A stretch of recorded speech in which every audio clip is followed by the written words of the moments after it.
welcome back to Metal Band Chronicles, where metal lives. Hey, that's right. Exactly where metal lives. You damn well know it. Anyways, we got a review coming up right now for the 16th studio album by legendary German heavy metal act that formed all the way back in 1968. That's right, a lot of people actually probably don't know that. But I'm talking about Accept. You know, of course, Udo Dirkschneider used to be a part of Accept for the longest time and started Accept. And, you know, I believe Michael Wagner, the producer, was actually an early member of Accept. There's some bonus tips for you. But of course, you know, for the last 11 years, they've had Mark Tornillo on vocals. You know, replacing Udo Dirkschneider. You know, David Reese was in the band for a bit too. You know, back in 1989 for a couple years. Speaking of Mark Tornillo, of course, he comes from this band right here, TT Quick. I just acquired this album a few days ago. You wouldn't believe what I paid for it. $10. $10 for this great heavy metal album. You know, TT Quick. You know, Metal of Honor originally came out in 1986 on Megaforce Records. This isn't an original pressing. You know, I'll show you that real quick. Record plays great too, you know. I can't complain at all. $10 for that. And, by the way, what we're listening to in the background, and I've been seeing some videos pop up on this band here on YouTube, and this band definitely deserves it. This has got to be one of the most cult heavy metal bands in existence, led by the late Mark the Shark Sheldon. You know, of course, I'm talking about Manila Road. That's what I'm listening to right now. Their 2011 album, Playground of the Damned. We will be talking about Manila Road more on this channel. Now, before we get into the review, we got something else to do here. So I went to my gas station because now we sell alcohol in our gas stations. So I went to our Rudders. And this kind of caught my eye. I have not tried it yet. But I do like Pabst Blue Ribbon beer. You know, I do like some PBR from time to time. It's a good budget beer. I like it. I've always liked it. Well, we got the hard coffee. I have no clue what this is going to be like. So right now, before we get into the review of the newest Accept album, we're going to have a sample right now. Right there's what your can looks like.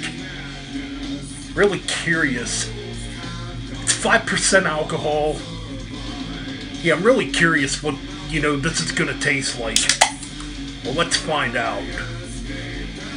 See if it's a winner or not.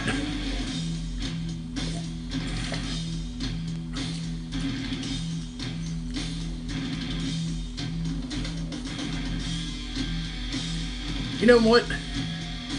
It's actually not too bad.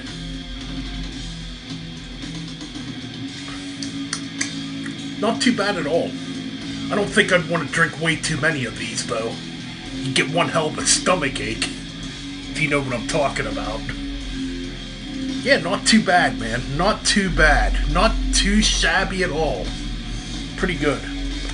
So now, we are going to review album number 16, released on January 29th of 2021 on Nuclear Blast Records, again produced by Andy Sneap. Again, you know, another solid slab of heavy metal by Accept with Too Mean to Die. You know, I just showed this album in my update video I did you know, CD, album, whatever you want to call it. So you get 11 tracks, roughly around 52 minutes and 11 seconds of memory served me right. Now on this album, ironically, they are a 6-piece, which is quite different. You know, Wolf Hoffman being the only original member, you know, that was a little bit of a turn-off at first. I'm like, man, now Peter Bates is going, who, you know, was a part of a set for, well, since the 70s, you know, on the first album, you know, and all those classics like Restless and Wild Breaker, Balls to the Wall, you know. And so Wolf Hoffman is the only sole member left in the band, and Mark Torillo, the vocalist, being there the longest now, you know, which is kind of weird. But anyways, yeah. Opening track, Zombie Apocalypse, begins with this Jaws-like intro. That's kind of the way I would describe it. Now, it doesn't sound like the theme of Jaws or nothing. It just kind of has that feel to it. And then it just turns into classic speed metal sounding Accept. Yeah, Zombie Apocalypse is a very good opener. And, you know, again, it doesn't sound too different from the last couple Accept albums, you know, like Blind Rage or, you know, the last record, you know, The Rise of Chaos, you know. Pretty good track. So then we get into the title track, Too Mean to Die. Again, another pretty fast-paced track. I really enjoy it, you know. Again, you know, 2 pretty fast tracks to begin the album, you know. So in a way, it's kind of like going to, you know, very familiar territory, you know what I mean, when it comes to structure, you know, and all that stuff. Now, it does get a little different on the third track, Overnight Sensation. This track right here, it's definitely a throwback to the 80s. I think this track would have fit good on an album like Metal Heart, to be honest. It kind of has more of that Metal Heart type of feel to it. It's very mid-paced. It's got a really catchy chorus. I mean, this track could even be on Russian Roulette too. You know, it just has that feel to it. It's a very good track, very catchy, you know. I really enjoy it. No One's Master, again. So yeah, track 4, No One's Master. You know, a very good track. You know, you can definitely tell there's a lot of social issues on this album. And that's the vibe I get with No One's Master, you know. I just really enjoy the track. It's good, it's heavy, it's got a great message to it. Because it's basically, to me, it's basically saying in the track, you're not going to be no one's master. You're not going to be a master to corruption and lies and false media narratives. That's kind of the vibe I get with this track. Okay, then we get into the next track, The Undertaker. Now, we actually did a reaction video to this track several months ago. Back in November, I believe. Right around the time the song first came out. Now, The Undertaker's a more mid-paced type of track. It's pretty melodic. Now, this track kind of has that balls to the wall feel to it. It definitely could have been on Balls to the Wall, probably. You know, we're not going to talk much more about it. I think it's a really good track. Sucks to Be You is next. Again, another more mid-paced track. Excuse me there. Now, this track sounds like it could have been on an album like Objection Overruled. It kind of has that vibe to it. It kind of reminds me of Slaves to the Metal a little bit in structure. Great riffs in it, you know. Awesome stuff. Symphony of Pain is next. Oh man, what an awesome track. What an awesome track this is. This is just great heavy metal with a neoclassical flair to it. I mean, it's amazing stuff.